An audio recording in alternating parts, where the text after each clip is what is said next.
મૃત્યુ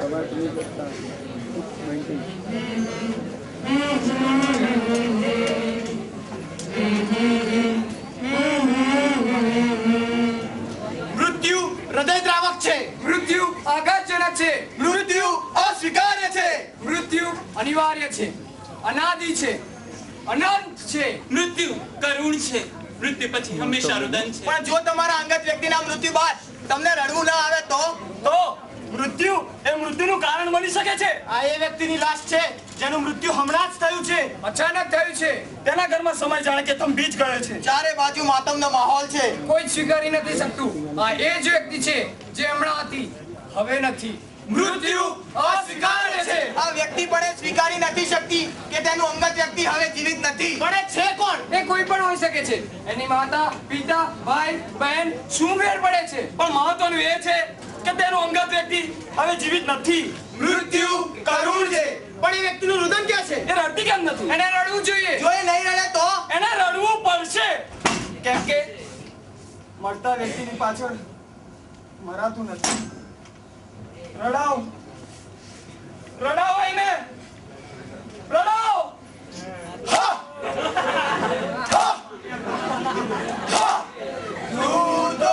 અંધારી રાતનો ચાલો કેમ રે પૂજાયો, ભરે તડકાનો તું તો છાયો ક્યારે ખોવાયો, કોની મેલી નજરે અટવાયો ક્યાં અટવાયો. વાડી સુની કરીને તું ચાલ્યો, આમ કેમ ચાલ્યો, આમ કેમ ચાલ્યો, આમ કેમ ચાલ્યો. તે સાયન્સનું હોમવર્ક બરાબર કર્યું છે ને? હા, તે સાયન્સ લીધું ને એ જ ખોટું કર્યું છે. તારા બાબાને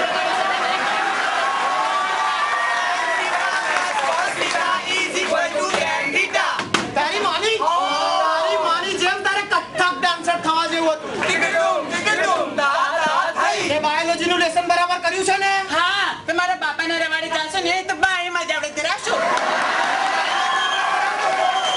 જો તને એટલી બધી તકલીફ હતી તો પરણવું તું ને તારા પેલા ખાસ દોસ્ત સાથે.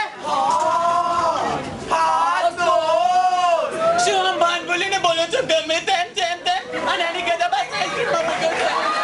તારી જેમ નાચવા ગાવામાં ભરતી કરી દઉં. જીવનમાં ભલામણ પણ મહત્વ હોય છે. પણ ઊંચું ભણતર જ પૈસા અને સારું જીવન આપી શકે છે. બરાબર છે. માટે જ તારે ભણી ગણીને હોશિયાર થવું જ પડશે. અને એ બધું જ મેળવવા માટે તારે સારા ટકાએ પાસ તો થવું જ પડશે. સફળતાની આ સીડી તો તારે ચડવી જ પડશે. લડકા ચલા પડને,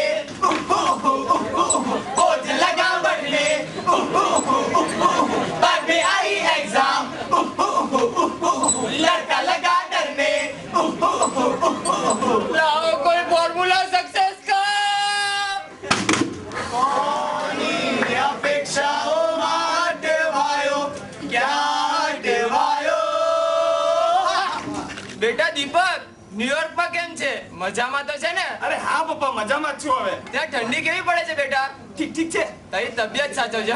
હા. ને જો બેટા, આ વખતે તું ખાલી પૈસા મોકલી દે ને નહીં ચાલે. આ વખતે તો તારે અહીંયા આવવું જ પડશે. અરે એ બધું તો ઠીક છે પપ્પા, પણ મારી વાત તો સાંભળો.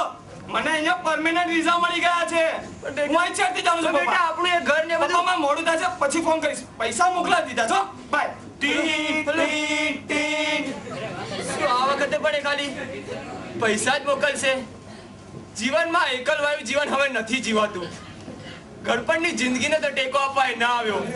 મારી ઠાઠડીને ટેકો આપવા એ આવશે. આના કરતા તો મોત સારું. પ્રિયા, મારી વાત તો સાંભળ. મારે તને કંઈક કહેવું છે.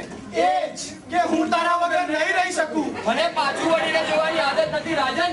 મેં નિર્ણય કરી લીધો છે. પ્લીઝ પ્રિયા, મને એક મોકો તો આપ. આપણી વચ્ચે અંતર ઘણું વધી ગયું છે. તું મને ભૂલી જા, હું પણ તને ભૂલી જાઉં છું. પણ પ્રિયા, તારા વગર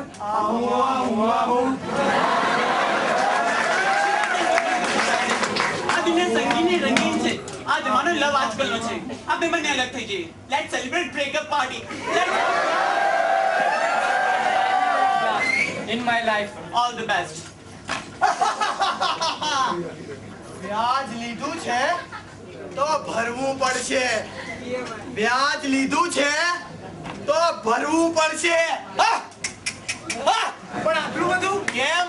ગાડી માટે રૂપિયા લેવા આવ્યા હતા ત્યારે નતા જાણતા કે આટલું બધું જ વ્યાજ છે? પણ આ તો વ્યાજનું પણ વ્યાજ છે. બંગલો ખરીદવા ઉધાર લેવા આવ્યા હતા ત્યારે જાણતા જતા ને કે આ તો વ્યાજનું પણ વ્યાજ છે. પણ એ વખતે તો સમાજમાં, દોસ્તોમાં, સર્કલમાં રોલો પાડવો હતો, વટ પાડવો હતો, હીરાની વીંટી, મોતીઓનો હાર ખણખણતા લીધા છે તો વ્યાજ તો ભરવું પડશે સરકાર. પણ આ વ્યાજ તો પેઢીઓની પેઢીઓ સુધી ચાલશે. એમ એ હવે યાદ આવ્યું? મોટો બંગલો, મોટી ગાડી, મોટું સ્ટેટસ બનાવવા દોડતા હતા ત્યારે યાદ નતું આવતું કે આ વ્યાજ તો પેઢીઓ સુધી ચાલશે. લોભિયા હોય ત્યાં ધુતારા ભૂખે ના મરે. અને તમે જો આંગળી આપો તો પોચો પકડવા અમારા જેવા કઈ કેટલા ટાપીને બેઠા હોય છે. અને તમને જો મોટા બંગલા બનાવવાના અભરખા હોય તો તમારા મોટા બંગલા પાછળ અમને નાનકડી હવેલી બનાવવાના વર્તા હોય ને. વ્યાજ લીધું છે તો ભરવું પડશે. હવે તો વ્યાજ ભરો, કામ મરો. વ્યાજ ભરો, કામ મરો. એક માણસ આપઘાત કરે છે. એક માણસ આપઘાત કરે છે. એક માણસ આપઘાત કરે છે. કહું છું ઉઠ ના ઉઠ. કોમે નહીં જવાનું. અમારું હાકનું ટોપલું ચાનું તૈયાર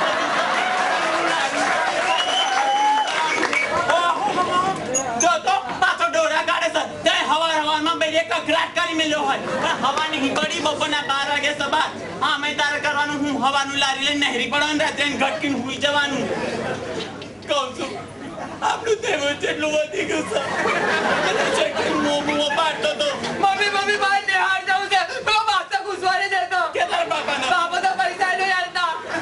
અરે બાપરા આમાં પગમાં બોલલા બનાવી તો દવા નહીં કરાવતી. કહું છું મારા સોરાવની તો દયા ખાઓ.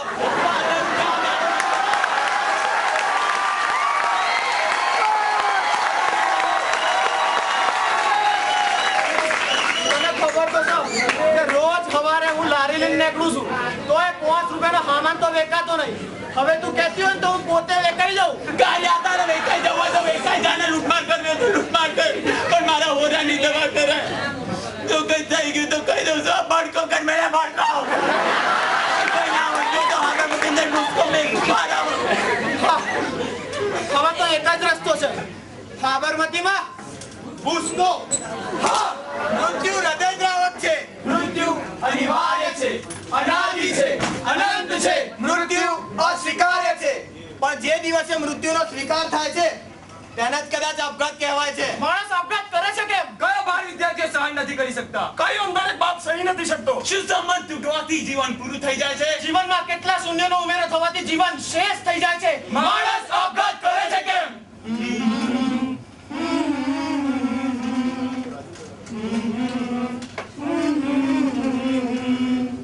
લીલી લાગણીઓ સાથે મરે છે. એક માણસ આપઘાત કરે છે. કોરા કોરા. એક માણસ આપઘાત કરે છે. એક રૂપિયો નથી એના ખિસ્સામાં, કોઈ ચર્ચો નથી એના કિસ્સામાં. અછતને ઓછી કરતો કરતો જીવતો રહે છે હિસ્સામાં. એની આશાઓમાં મધુમાલતી પણ વેલે એની ના ફાલતી. થોડું એ વાલેને ઓછું પડે છે. એ માણસ આપઘાત કરે છે. થોડું એ વાલ એને ઓછું પડે છે. એ માણસ આપઘાત કરે છે. એ માણસ આપઘાત કરે છે. હા, એક્સલન્ટ.